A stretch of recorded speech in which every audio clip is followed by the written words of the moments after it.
The worst anime of all time. Of all time? Yeah. One Piece. What's wrong with it? I'm hearing a whole bunch of hanging ass. Stop hating. One Piece definitely makes my top 5. Absolutely. Absolutely. Yo! Yes, everybody, we are back for some more One Piece. Wahoo! We are. Yes, ladies and gentlemen, we are here with more One Piece. And ladies and gentlemen, this video is going to be so long. Oh my God. Pray for my editor, y'all. Pray for him. Oh, man. Now, before we jump into this blind review of this massive arc, really it's a saga rather, known as Marineford, I had heard some whisperings throughout me going through my One Piece journey. People were saying in my Annie's Lobby and Water 7 review that I was not ready for Marineford. People were saying, oh, Daffy's crying when the Mary's blowing up and like, you're not ready for anything that happens in Marineford. I thought it was Cap. They were actually correct. Marineford is some of the craziest series of events I have ever seen in any shonen or just any medium in general. There was so much happening during Marineford. I was just like, I was having an absolute blast going through Marineford. And there's some good stuff also in Impel Down and then the Return to Sabaody Archipelago arc as well. But we will get there all in due time, my friend. Yes, we will get there. We will get there. I promise. We'll get there. Before we jump too deep into this video, please make sure you leave a like and subscribe. We are on our way to 20,000 subscribers. Also, please make sure you join the Discord down in the description below if you'd like to be a bigger part of the community. We'll be chilling over there, having a good time. We got fan art, hot takes, community posts, all that. Just good stuff. But yeah, without further ado, let's go ahead and let's dive into my blind review of the Marineford Saga, starting with Impel Down. So when we come to the end of the Amazon Lily arc, we have Luffy getting word that Ace, his brother, will be executed in the city of Marineford, which is basically a town encompassed by the Navy headquarters, but he is first being held in Impel Down. So with the help of Boa Hancock, Luffy actually manages to sneak in to Impel Down, and we have some pretty hilarious hijinks with Boa falling in love with Luffy and, you know, saying that she wants to marry him and all this good stuff. And Luffy at this time is kind of just like not even registering women at this point, and obviously it's a whole big thing. He even gives her a hug and she just like, oh my God, is this marriage? Like, it has a whole thing. Boa Hancock's kind of a bird, man. Kind of a little bit. She's funny though. I like her. And Impel Down is known as the worst prison known imaginable in the world of One Piece, and for good reason. God, dude, this place is god awful. And now there are 4 different levels within Impel Down, and as Luffy gets to the first level, he runs into an old friend from way back. He runs into Buggy the Clown. Now, okay, a lot of people have been asking me, oh, Daffy, are you reading the cover stories? No, I'm not. I don't have time for that. Literally, I didn't even process that the cover stories were just like a continuous series of stories until like 150 chapters in. I'm not going back and reading all of those. Absolutely not. And like, I pay attention to them more now. I like kind of like glance at them. I'm like, okay, that's cool. Like, oh, this is a character from way back. I move on. People were saying that, oh, we saw Kami and Hachi before they were actually formally introduced. My bad, chat. My bad. And Buggy actually is very entertaining in this arc. Now, I will tell you that I was desperately missing the presence of the other Straw Hats throughout Impel Down, throughout Marineford, and when we go to the end of Marineford, we actually see where they all ended up by the hands of Bartholomew Kuma. It's just, I appreciate Buggy's presence, I appreciate Bon Clay's presence, as well as Mr. 3, but they didn't hit the same for me. They weren't as entertaining. We have Mr. 3 and Buggy constantly trying to ditch Luffy, and they keep getting wrapped up in his escape plan, or their escape plan, trying to get out, and they actually end up getting further and further down into the prison. They actually don't want to help Luffy, but they keep trying to sucker him into it, and at certain points they do end up feeling bad, like, no, Luffy, we can't abandon you. Also, if you don't remember, Mr. 3 actually is from the Alabasta Saga. He was actually part of Baroque Works, which is Crocodile's organization. One of the funnier things in this arc is you have these super shadowy jailers that roam throughout Impel Down, the prison, and you have these super imposing shadows that we're introduced to, and then we actually get them in the light, and they're just these goofy looking animals like the Minotaur. It's just this cute little ugly thing. You have the one jailer, I forget what her name is, the torturer, and at first you have these super menacing silhouettes, and they just look like these dumb Sesame Street animals. One's got like snot running out of his nose. That's a cute little gag. I really like that. But as we go further and further down to levels 3 and 4, we actually come to Bon Clay. Now, as I previously mentioned, now Bon Clay is very interesting because I thought he was just kind of okay throughout Alabasta. I didn't really feel anything for him when he departed from the Straw Hats at the end, when he actually distracted the Navy and let the Straw Hats go in their place.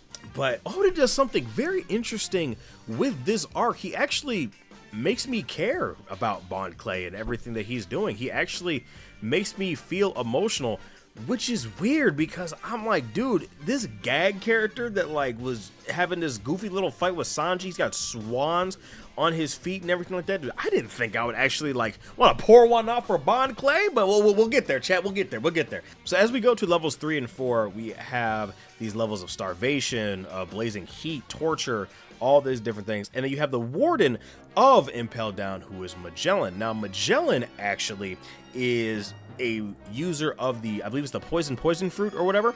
So Magellan is the warden of Impel Down, and Magellan is kind of like your boys, a little lactose intolerant, got like gums up the works, you know what I'm saying? Gotta use the facilities. And I like Magellan. I like his design, and he does really seem like a very competent threat throughout Impel Down. The more time we get with him, you even have, you know, if he breathes too heavy, like everybody in the vicinity is like, oh, they start seizing up and everything.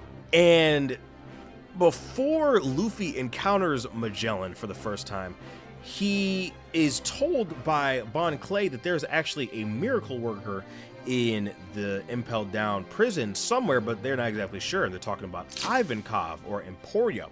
Now, Emporio is a very interesting character. There's actually a lot of deep lore with Emporio, which I didn't really think that we would get, because when I was a kid and I was reading One Piece, I saw Emporio and I was like, who is this goofy looking character? But I didn't think there'd actually be legitimate plot that I need to remember with this character. Oda has a very, very strong knack for details like that. So eventually Luffy ends up running into Magellan and he gets absolutely dog walked. Just the deeper and deeper we go into One Piece, the more we start having these fights of Luffy running into these bigger and bigger threats, especially going into the new world, and that we're just not ready for that yet. Like, Luffy is still a very small fish in a very, very, very, very large ocean.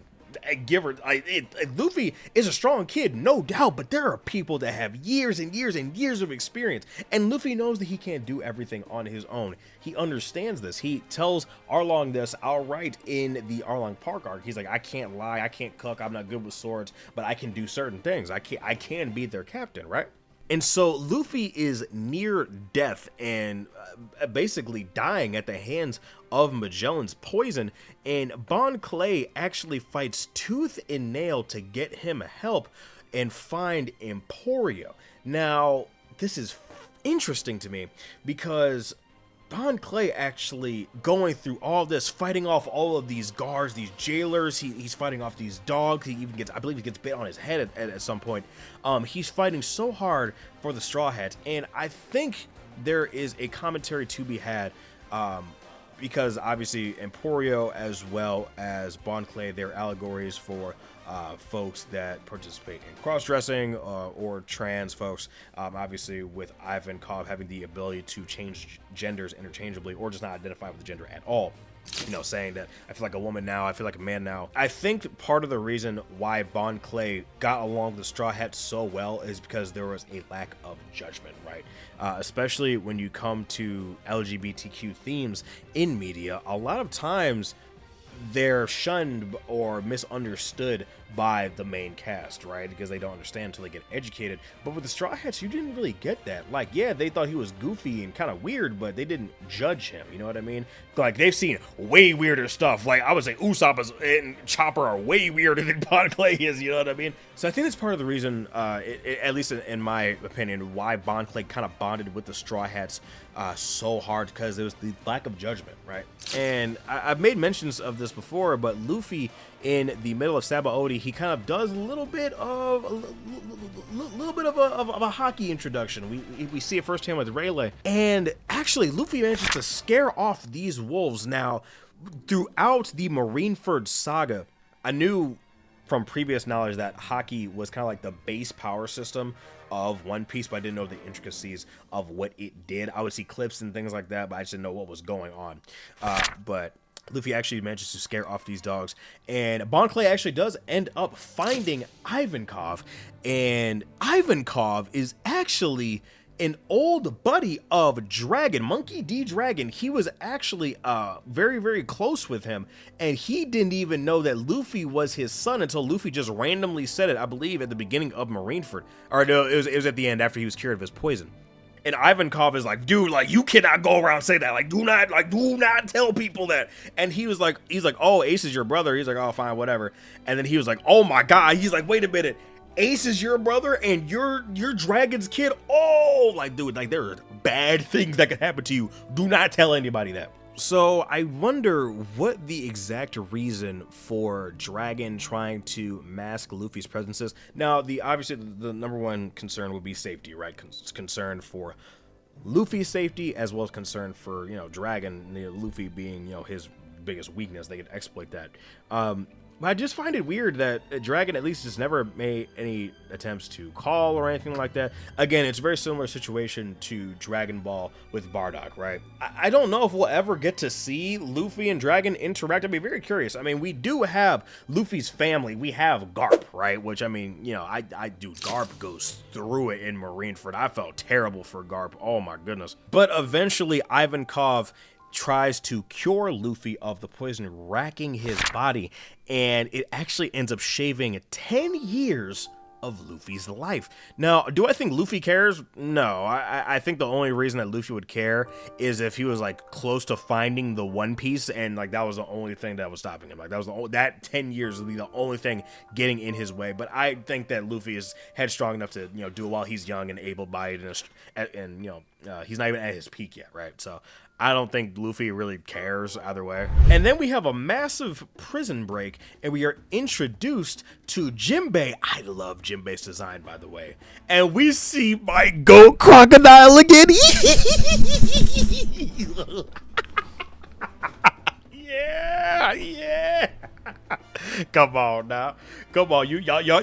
Listen. You see the camera pan, and you hear that. You see the little hook. Yeah. Come on, son. Yes, the best One Piece villain is back. Yes, ladies and gentlemen. Yes, he is back. So we have a massive prison break that ends up occurring, and before the prison break officially starts, we actually run into Blackbeard.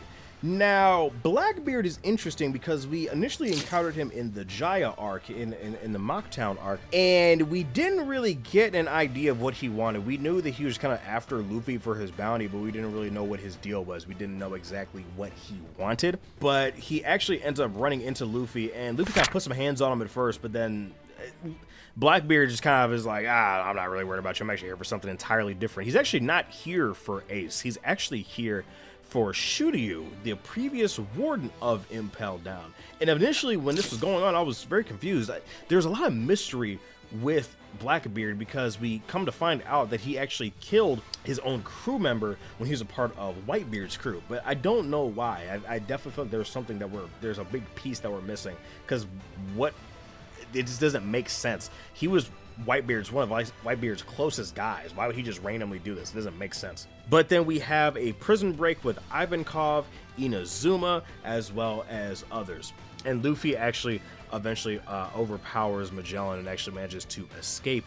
But before he can actually get out of the Impel Down prison, Bon Clay actually gives a massive sacrifice and presumably dies in Impel Down.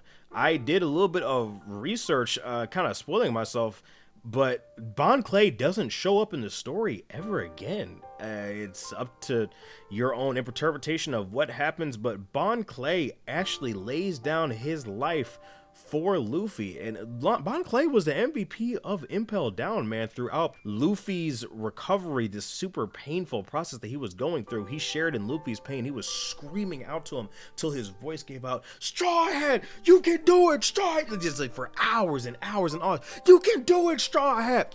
And just, man, I was so moved by Bon Clay's death, and I was just puzzled why. And I think it was because of the urgency of the situation, is that we very rarely see Luffy in dire straits. We very rarely see Luffy worried about a problem of his. It's always a problem that the Straw Hats have to fix. It's always somebody on the island or somebody that they encountered. It's never anything to do with Luffy, right? It's part of the reason why I think it was so hype when Luffy spread those two buildings apart when he found out that Robin actually didn't betray them and actually she needed help. It's because he was actually, you know, he's helping somebody else, and it was an internal struggle that he had at first.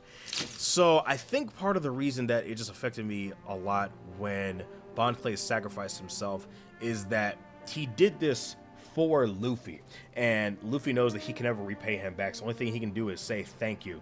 And Bon Clay, he refused to say anything over the phone, but Luffy knew that he could hear his voice. It was just a very touching moment, very sad. Damn, R.I.P. to Bon Clay, man. I did not think he was gonna be the GOAT. Whew. But yeah, so Ace's execution after Impel Down is moved up quite a bit. And all of these impending forces, Crocodile, Ivankov, Luffy, Jinbei, the Navy, everybody is headed to Marineford. Man, bro. So we had heard a lot about Whitebeard, right? Like, the first page that he got introduced, they said he was the strongest human alive. And I'm like, you know, like his physical strength, like, hey, you know, this eye, like, cool. I thought he was an actual giant.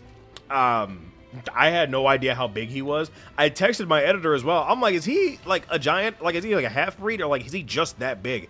And no, this man has no genetic deformities whatsoever. But no, Whitebeard is just literally, he's just built like that. He's literally built different. And bro, oh man, there's gonna be so much Whitebeard glaze in here. I'm sorry, I don't care.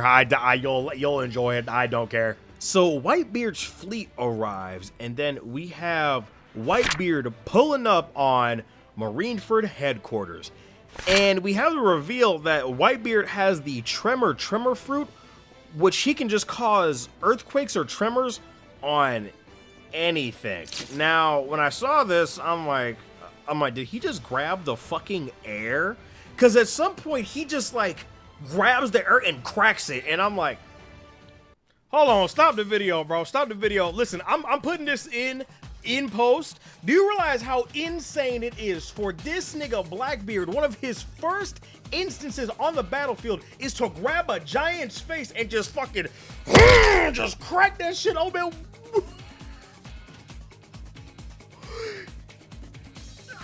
He's not a human being, bro. He's not real. What? Oh, all out war breaks out. So number one, we have the Whitebeard crew. We have Oars Jr. Now, if you remember, Oars is actually the zombie that we encountered in Thriller Bark. So this is his son or ancestor, whatever. And they're actually on Whitebeard's crew. And we have the Vice Admirals and the Warlords. So the Vice Admirals, we have Aokiji, we have Akainu, who is a new admiral, and then we also have Kizaru. And then we also have the Warlords being Garp. We also have Sengoku, and I think that's it. I'm not misremembering anything. So on top of this, we also have the 7 Warlords that were called by the Marines. We also have Doflamingo there. We have Mihawk. We have Gecko Moria. For some reason, I don't care, man. You can leave. You can leave. We also have the Pacifistas. Everybody's there. Everybody and their mom is there. Well, not everybody until the end of the arc, because holy shit. And throughout all of this chaos that is going on, we see Whitebeard showing off these tremendous feats of strength, and they make it very clear that Whitebeard, he's old. He's also coming like he has like stage 3 cancer. Like he got the Itachi disease where, you know, Itachi the entire time was he's got the same shit. Whitebeard's old, he's all this. And at one point he gets stabbed by one of his own crew members, and the crew member actually was tricked by the Navy to think that Whitebeard actually sold him out. That I actually thought it was true at first. That I was like, damn, Whitebeard's a rat? What happened? I didn't know what happened, so I also fell for it too. I'd be very curious to see go on certain threads back in the day of what people were saying when this chapter first aired. But then you get a real sense of Whitebeard's character in the little time that we see him, because his first inclination is anger, but it's anger that he would think that he would do that to any one of his crew. He doesn't call them his crew, he calls them his sons, his family. He, like, Ace says, you know, Whitebeard's my only father. Oh! Speaking of Ace, so it has been said that, like, oh, like Ace is Luffy's brother and all this. So I'm like, okay, like, fine, whatever. I literally had no idea until it was revealed that Ace looks so similar to the first character we see, like the first page that we see in the manga, the first character we see in the intro every time One Piece airs. It is revealed that Ace is actually the legitimate son of Gol D. Roger. And I was like, what? I was like, wait, what?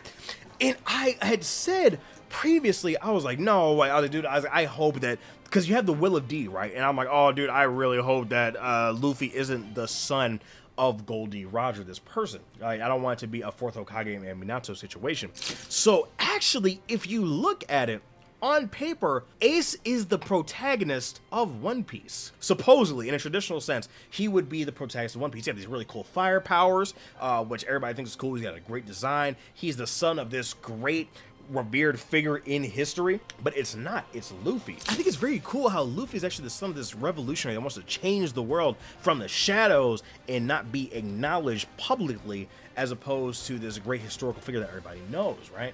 Very, very nice trope that was subverted by Oda. Great job, dude. This reveal blew me away, because then when he said it, when Sengoku says this, I'm like, dude, Ace looks exactly like Gol D. Roger. I didn't even put it together. Maybe that's just me being stupid. I have no idea. So eventually all hell breaks loose. We have Jozu versus Aokiji. We have Marco, one of Whitebeard's like best crewmates, who has this phoenix fruit fire thing. I have no idea. We also have Vista versus Mihawk. Now Mihawk, I can see where the power scaling in One Piece kind of goes to hell, because what do you power scale Mihawk with? Like this nigga cut a mountain in half, like whatever. I've been seeing this image recently of some character with this like demonic face with like Mihawk's like outfit photoshopped poorly onto him. Is Mihawk like an SCP in the One Piece universe? Like, how strong is he? I have no idea. But eventually Luffy ends up crashing the war via Skyfall into the battlefield, and he pulls up, and we have Luffy versus the Marines, Mihawk, and Smoker. Now Smoker is I mean, he's from way back. Doesn't really do a whole lot here. I mean, Smoker is just like, bro, like, you broke out all these criminals. By the way, Luffy is 100% the villain in Impel Down. By the way, he broke out hundreds and hundreds of criminals that were in there for God knows what. He broke out Crocodile. He brought out Jinbei, who's a 7th Warlord of the Sea. Obviously, free my nigga Jinbei, he didn't do anything. But then you also just have all these like terrible, horrible people that are like now out and about and free to do whatever they want. But Luffy doesn't care, right? Luffy repeatedly over the course of the story says, I don't want to be the hero. Like, y'all locked my brother up, y'all gonna kill my brother? That's not gonna happen. Everything else, that ain't me, bro. But if Luffy sees anything unjust or anything brutal in front of him, obviously he will stop it, right? So you have Crocodile, Buggy, Jinbei, and others kind of joining in, and throughout all of this, you have Buggy kind of taking credit for what occurs in Marineford. A lot of his crew, they're like, oh, Captain Buggy, you're so brave, and Buggy just happens to fall in these situations where they're like, oh, it's gonna make me look good. Oh, this is totally what I meant to do. I think Buggy was definitely much needed levity for what was going on in this arc, because I mean, it's literally a war arc. Interesting thing with Crocodile is that the first thing that Crocodile does is try to give Whitebeard some smoke after he was just stabbed as well. And Luffy's like, wait, hold on, like, listen, like, you can fight him, I don't care, but just do it later. Like, Ace likes this guy, we can't hurt him. I feel like Crocodile kind of got the short end of the stick. I think he's just a victim of being so early in the story. I think I would have liked if Crocodile was introduced a little later, because you go from him slamming Luffy down 3 times and eventually losing due to, Luffy, being covered in blood and everything like that, and figuring out his weakness is water, to him immediately wanting smoke with Whitebeard again, and like, fight me, Whitebeard, do it now. Like, like, you go from, like, Alabasta Saga Luffy to, I need smoke with Whitebeard right now, run me my fate again. Like it's just, I'm not that worried about it. I think it's just unfortunate circumstance. It's just funny to look at. Also, I have an announcement probably soon. Actually, we're like 9 videos off of One Piece before I make this announcement. So this is like, what, 4 months? Oh God. So then you just have all this craziness going on within Marineford, but before Ace is beheaded in front of everybody, Luffy yells out, "Stop!" and it makes everybody on the battlefield turn towards him, and they're like, "The Supreme Conqueror's Haki, huh?" And everybody's like, "What is this?" So it's just, Haki's essentially your spirit power, right? It's like your chakra, not like energy, but it's just how big your spirit is. It can be manifested, I believe, orally, with sound, or physically. Actually, you have things like armament haki, where your arms or limbs turn black, as being as strong as iron, basically, or just amplifying the damage of any of your attacks. And so, if you're a person of a weak spirit or weak will, you can be knocked unconscious, basically. And everybody kind of turns and looks at Luffy, because they're just like, oh, this kid has this? What? Like, okay, whatever. So eventually Ace is freed, and we have a little cool team up with Luffy and Ace, kind of giving some smoke to the Marines. And unfortunately, Ace and Luffy run into Akainu. Now, Akainu is also a devil fruit user with Logia type, so he can actually change his body shape, kind of similar to Luffy. And they're just getting mollywopped. Just Ace is just not as strong as Akainu. This guy has years of experience on him. And at one point, Luffy gets distracted and he sees Ace's paper, the one that's attached to his life, that how he knew that he was in trouble in Impel Down. Luffy goes to pick it up to retrieve it, and he's caught unawares. And Ace actually shields Luffy's body from Akainu's fist and dies in front of Luffy. Now, obviously, I think I even said in my first One Piece video that I knew Ace was going to die, but I didn't know the circumstances of Ace's death. I had no context. I had no idea who this guy was. But then we have the backstory revolving around Ace. Ace is a tragic character, man. Ace is a very, very, very tragic character. Growing up, he always was told that he's basically the son of the devil. Like, oh, like Gold D. Roger. Like, oh, nah, dude. Like, if he had a kid, he should die on the spot. Nobody would want him and all of these things. And, like, people would just curse at him. It was hard for him to actually, find a family. Garp, Gold D. Roger's greatest enemy that he ever had, like his Lex Luthor, like Garp hated this man, Gold D. Roger, but they spent so much time around each other. Gold D. Roger was like, hey man, I have a son, and if he's found out, he's not gonna have a good time. I need you to take care of him. He's innocent in all this. He doesn't deserve my status impeding his life. Please help him out in any way you can. And Garp did it because obviously it's a kid. He has no choice who his father was. And just throughout all of this, you have Ace as a kid wondering, is it better off if I died? Like, is it better off if I just didn't exist at all? Like, all this pain, suffering, and people cursing me every single day. Kind of similar to Nolan and his descendant in Skype, if you remember, just because of what your ancestor did.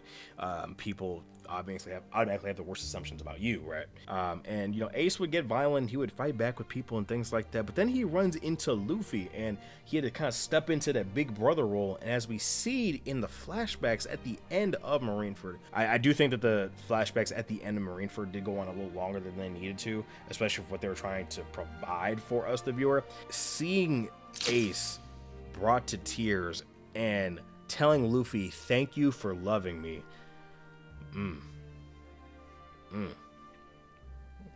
That hit, chat. that hit. Having Ace go from like, do I even deserve to live? Nobody wants me around, and actually having something to live for. Like my little brother, he's a handful, but like, you know, we gotta have our own adventures. But you know, I love him. He's still my responsibility, and all this. Luffy being one of the first people. Yeah, you have Garp, right? But Garp didn't really. It's hard, man. It's hard because in this instance, Garp actually shows up and fights Luffy before the attempted beheading of Ace. And Garp, you know, lets Luffy get one off on him, but because of his status, because he is essentially one of the highest ranking members, he has to set an example that you just can't let piracy go wild. So he actually has to raise a hand to his grandson and strike him, but he doesn't go full force. He doesn't go all out, right? And he lets Luffy knock him out because he can't do it. That's still his that's still his grandbaby, man. He can't do that. Come on. And then you see Garp's face when Ace is impaled, and he tells Sengoku, keep me down because I'm going to kill Akainu if I. Dude, that's God, that almost moved me to tears as well. Seeing Garp's face saying, you need to keep me down because I'm going to kill him. Keep me down, please. Begging Sengoku to restrain him so he doesn't do anything that he'll regret, because Garp wants to act, but he can't because he still needs to be the hero in his own eyes. It's not like he's doing anything bad. Luffy and them are pirates. They're bad people, but we know that's not what they are. But he has to set an example. This is so tragic for Garp, man. Golly. And Ace dies in Luffy's arms. And this was just haunting, for lack of a better term. Seeing Ace die in Luffy's arms and Luffy just crying out in shock. We've never seen Luffy in despair. We've seen him defeated. We've seen him weakened. But in just, he broke. Luffy at one point screams and screams and screams and wails, and his voice just stops. He just stops moving. And they're concerned he stops breathing. I literally thought Luffy died from shock. Like, I thought his heart, like, it is possible for you to encounter, I'm saying, you as a human, you can encounter shock so horrible, you can die. Now, it's very rare, obviously. And, you know, obviously this happens to people that are older and things like that. But, seeing Luffy like this, it hurts, man. Like, our jovial, like, little kid, you know, who just has these big dreams and all that. This was the lowest we ever see Luffy, man. I wasn't ready. I was not ready. And Whitebeard's rage going on. Dude, this nigga Whitebeard is insane. Bro, he get like, listen, nobody could give this man Whitebeard smoke. Nobody. This man got stabbed. He got shot. Akainu at one point, like, just sends an explosion and knocks off half of Whitebeard's face. Knocks it clean off. And Whitebeard is still putting belt to ass on everybody. Nobody can stop him, bro. Nobody. He gets shot. How many? Hold on, bro. This man, Whitebeard, got shot 152 times and 267 stab wounds and 46 cannonball wounds. You want to talk about a GOAT? That's a GOAT. And like, I'm not even talking about just like pure glaze. Also, by the way, I didn't really notice the anime's censorship issues until I was kind of going back and forth with the manga and the anime.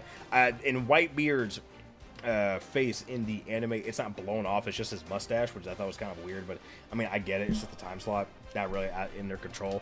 But man, seeing Whitebeard, like, you know, and he also apparently he knows where the One Piece is. Like, he straight up just like went with Roger and to like go like find it or whatever. That wasn't his dream. His dream wasn't even to be the king of the world or anything like that. That was Goldie Roger's dream. Whitebeard's dream was just to have a family. And Whitebeard actually dies standing. He dies standing up. And before he passes away, he says the line, and you know what line I'm talking about. The One Piece is real! Can we get much higher? So high. Yeah, dude. He did. That hit. And before, when I was kind of like seeing these memes and all that, like my headcanon was just like, oh, like it looks like they're in a war, and all these soldiers are wondering, what the hell are we fighting for? Like, what's all this bloodshed for? And you have Whitebeard saying, you know, confirming that, like, no, what you're fighting for is just. This is my headcanon before I knew anything about One Piece. And it's very similar, right? You have Whitebeard ushering in this new age of pirates, this new age. It's no longer the age of Gold D. Roger and all that. It's actually kicking off the age of somebody entirely different. Dude, I was so confused with what happens. So after Ace dies, you know who shows back up randomly out of nowhere? Blackbeard. And I'm like, what are you doing here? Like, I thought you were on Impel Down. What do you want? And this nigga Blackbeard, he took some Hashirama cells. He takes Whitebeard's dead body, still standing up, by the way, stood up and died right there on the spot. Died. He takes Whitebeard's tremor powers on top of his black hole powers. Blackbeard is the strongest threat that we have known so far. Now, he can't control it, obviously, but dude, everything went to hell so fast in Marineford. It's like, what do we do? And then Blackbeard declares basically war on everybody. He's like, oh no, it's us versus y'all. And he's like, no, this is my dream. I'm gonna create that age of Blackbeard. And I mean, like, I was interested to see what Oda was gonna do, because typically Blackbeard in most fictional media is, you know, he's cunning, he's not suave, but he's very charismatic and all this. Blackbeard in here, he's ugly, he's got this goofy laugh, but he's very he's fun to be around. And also, his name is Marshall D. Teach. D, Will of D, Gold D. Roger, Marshall D. Teach, Monkey D. Luffy. They're not related, but there's something about just this name there. Also, Monkey D. Dragon. I think, is Garpa D as well? I think he is. But you have all these people that are with this middle name that are bound to change the world. What the D stands for, I have no idea, but yeah. So then Blackbeard ascends to a Yonko level threat. And they try to do their best. Everybody just like, all right, this is a loss. We gotta go. This was all for nothing. Ace died. We need to leave. Luffy is so unresponsive. Jinbei, who was a member of Whitebeard's crew, he was tight with Whitebeard, and he was like, "Do I forsake this war? Like, this war is terrible." He was very close friends with Ace. Ace, you know, even begged Jinbei to look after Luffy. So Jinbei takes Luffy and actually is chased by Akainu, and Akainu actually punches a hole through Jinbei's shoulder and hits Luffy in his chest, and Luffy doesn't even react. He's almost dead, and he's like, oh my god, like, we gotta go. Crocodile actually helps Luffy out. He's like, you know what, I have a debt to repay, whatever, I don't care. He's like, you have something to protect, do it, but at this debt, it's over, who cares? And you know what's funny? If it wasn't for Buggy being exactly where he was, Luffy and Jinbei would have died to Akainu. He would have killed him.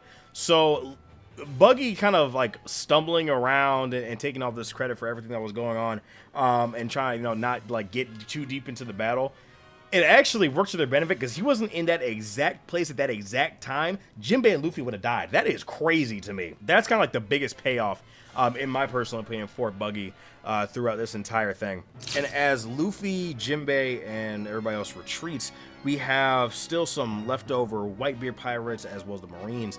And Kobe, actually, Luffy's old friend Kobe, you know, from the first arc of the manga, he's like begging people to stop. He's like, no, like, this is just needless bloodshed. These people have families on both sides. Like, why do we all need to kill each other and die?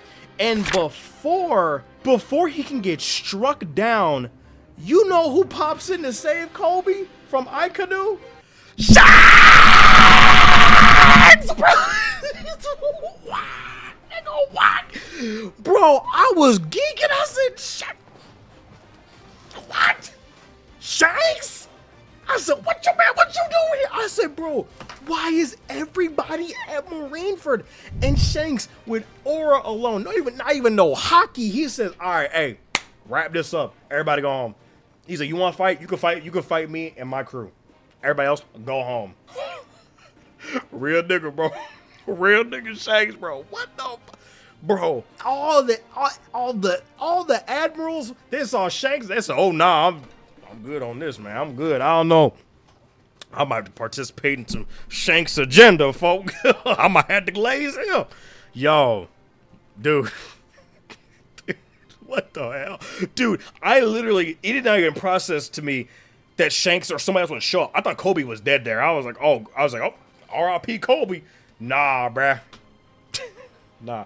I need more Shanks lore. I need more Shanks lore. He's a really cool design. I know that him and Whitebeard fought. I think he gave Whitebeard that scar or whatever. But I don't know. So then we have the Return to Sabaody arc. Now this one, you have a blend of different things. You find out where the other Straw Hats were, and then you have this flashback referring to Ace and Luffy's childhood with the introduction of another character, Sabo. Now, I really kind of don't like Sabo kind of being thrust into the plot all of a sudden as this kind of replacement brother or this new brother. It was very weird because we just had never any other mention of... Like, Luffy generally doesn't talk about his family all that much. I mean, it was still a surprise to everybody that he was Dragon's son. Just this random character out of nowhere that he grew up with and he had these strong ties to. We had no flashbacks or nothing to. That was just kind of weird to me. Luffy has even said before that Ace is my only brother, but I guess it was taken as my only living brother. He's the only brother I have left, or the only brother I have in this world, right? And throughout the end of Marineford, we have Luffy dealing with this grief, and he just can't, it's just unbearable. He can't take it. Again, we've never seen Luffy like this. He's never dealt with an emotion like this. And he's just attacking everything in sight. He even goes as far as to try to attack Jinbei, and he's like, I pinched my cheek until it almost tore off. This isn't a dream. Ace is dead, isn't he? And he's just heartbroken. And man, I don't like seeing Luffy like this. But then we have Ace, Luffy, and Sabo's childhood. Now, Sabo is actually a son of a celestial dragon. I don't think, actually, I'm sorry. I think he's just a son of an aristocrat and a celestial dragon. Pardon me. I'm just going off the top. But Ace originally didn't like Luffy. I mean, Garp just kind of plopped him in one day. He's like, all right, Luffy. Well, this is Ace. Get along. He's gonna be your brother now. And they're like, what? I mean, they're like they're like a 7 and a 9-year-old kid. Of course, they're not gonna get along, right?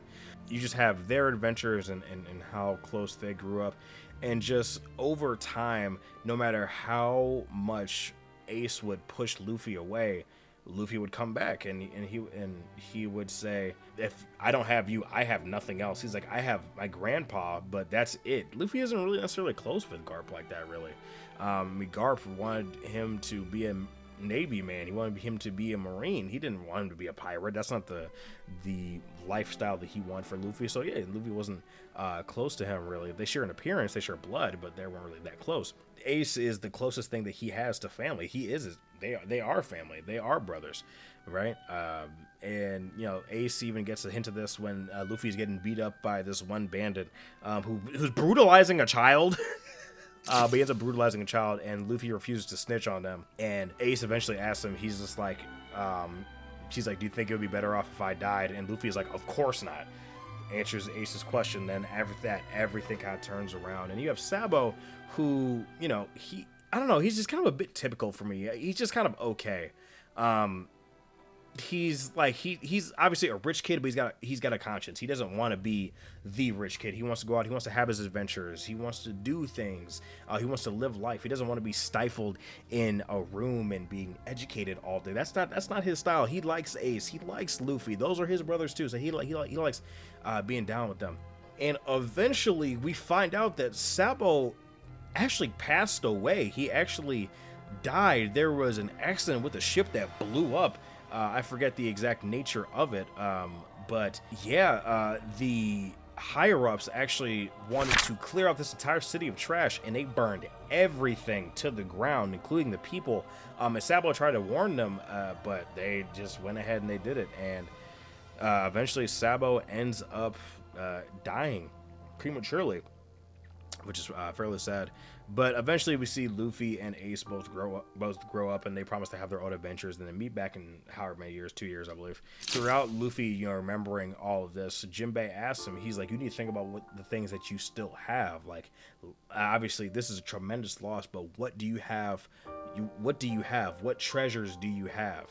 And Luffy, begins to count on his fingers, and he says, I still have my crew. And I'm just like,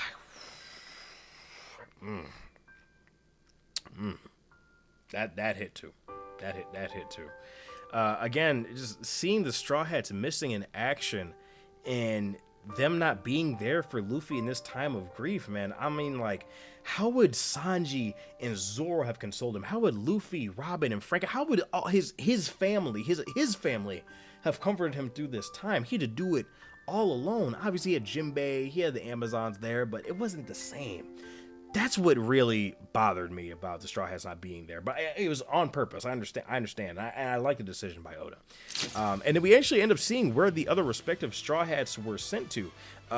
Frankie was sent to some random tundra where Dr. Vegapunk used to reside. The guy who actually made the pacifistas. He is actually blowing up one of his old labs. Robin ends up running into some revolutionaries that actually work very closely with Luffy's dad. I'm sure there's a bunch of context and lore that Robin has that she's probably not going to tell Luffy because I don't think he'll care. I doubt he's going to ask. Zoro actually ends up getting sent to the same place Perona was sent to, Mihawk's castle, and he actually ends up begging to be trained by Mihawk, getting on hands and knees and begging Mihawk to train him because he's like, I want to get stronger. And he doesn't outright say, I need to protect my crew, but we know this is why. All of a sudden, Zoro asking the one person he wants to defeat, I need your help. He doesn't say it, but Zoro, as we know, performs things with his actions. He speaks with his actions, right? So when he gets this news, this terrible tragedy has occurred, and his first action is to go get stronger, why would he do that?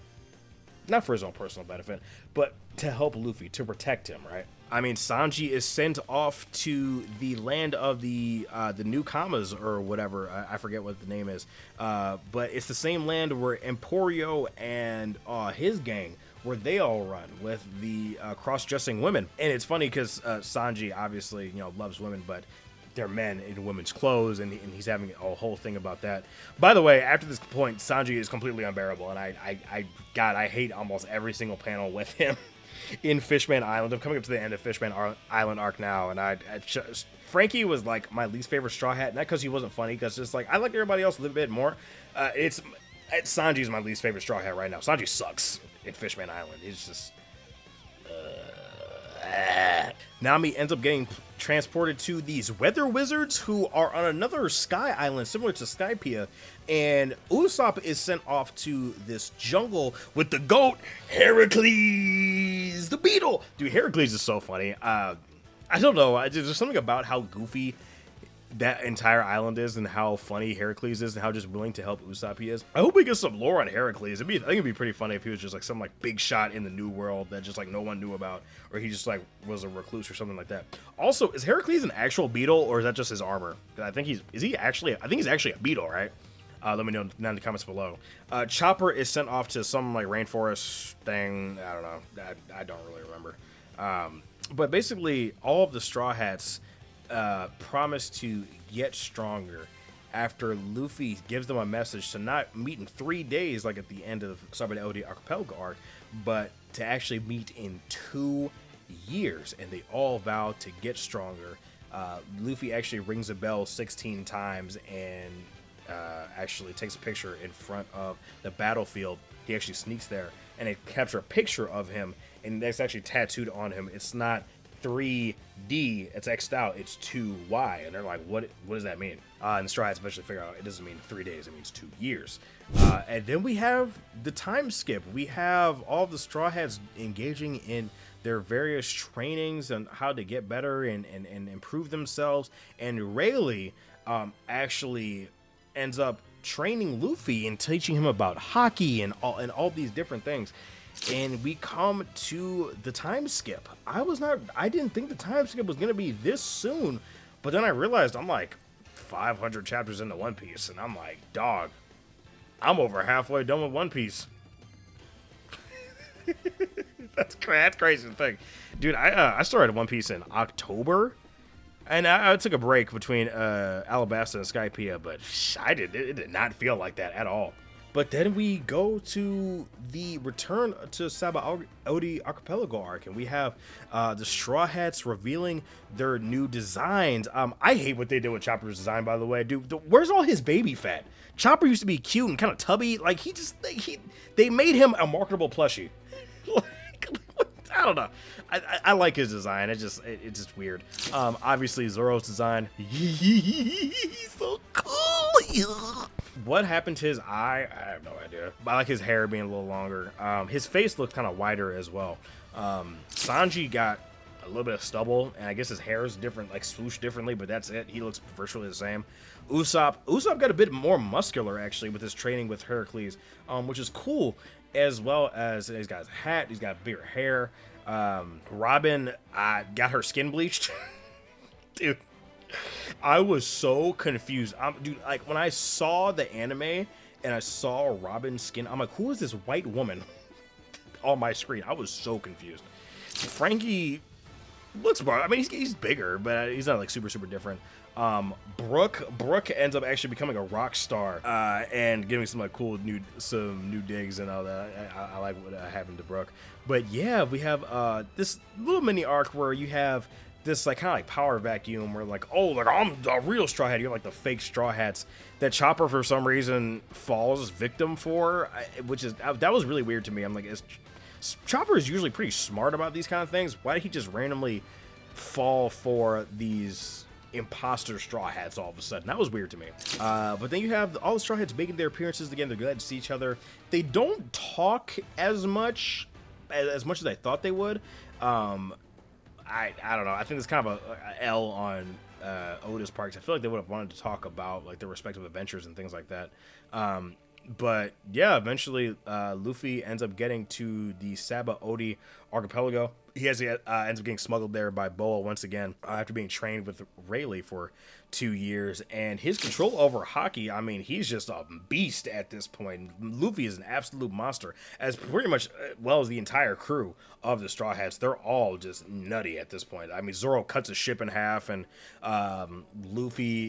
Chopper has new points that he talks about that we actually see in Fishman Island. Usopp actually has a bit of a backbone now, actually, which is pretty cool. It's cool seeing Usopp improve.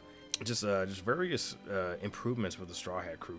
I'm very curious to see what all is revealed that they all worked on further on past the Fishman Island arc. But yeah, man, the Marineford Saga, that was some peak for real. That was peak for real. I would say Oda was definitely in his bag when he was cooking up this saga, man. Just the amount of emotions, the emotional highs, I don't think I've seen in pretty much anything. I mean, One Piece definitely makes my top 5. Absolutely. And I know that it's gonna be like part of the meme, like, oh, Daffy hated One Piece and now it's his top 5. Listen, bro, I was like wilding out. I think that when I actually get caught up to One Piece, I'm gonna have all my community posts compiled, so we can just like see my reactions just going through it all. But yeah, this was a fantastic arc, man. And we officially hit the time skip. We're halfway through One Piece, y'all. I'm kind of sad. Our journey's gonna come to a close here soon-ish. But yeah. It's been your boy Daffy, guys. Let me know down in the comments below what you guys think about the Marineford Saga. Do you guys like it? Do you hate it? I know that Marineford is kind of its own thing. I know people, I kind of consider, for me personally, Impel Down is like the precursor to Marineford, kind of like Water 7 and Enies Lobby. You have Impel Down, Marineford, then Return to Sabaody. It's kind of like the end, right? So that's just me. If you disagree, that's perfectly fine. Let me know down in the comments below. I would like to hear. But yeah, it's been your boy Daffy, guys, and I will see you in the next video. Make sure you take care of yourselves and have a damn good one. Peace. Ooh. Ooh.